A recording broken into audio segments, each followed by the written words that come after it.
2010, for the Son of Man is come to seek and to save that which was lost. Ephesians 6:1, children obey your parents and do not for this is right. Romans 5:8, but God commended his love toward us, in that while we were yet sinners, Christ died for us. 23 verse 1 to 6. The Lord is my shepherd, I shall not want. He maketh me to lie down in green pastures. He leadeth me beside the still waters. He restoreth my soul, and he leadeth me the path of righteousness for his name's sake. Yea, true, I walk the valley of shadow of death, I will fear no evil. Tito, I will fear no evil. For the one. For the Genesis 1:1, the beginning God created the heaven and the earth.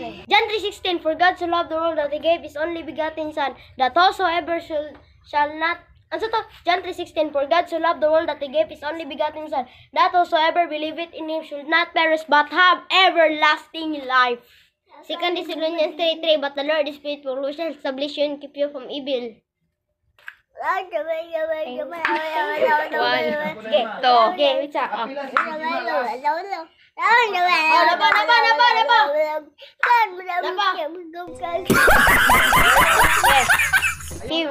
Psalms 115 verse 5. He will bless them that fear the Lord, both small and great. 1 Peter 5:7. Casting all your care upon him, for he careth for you.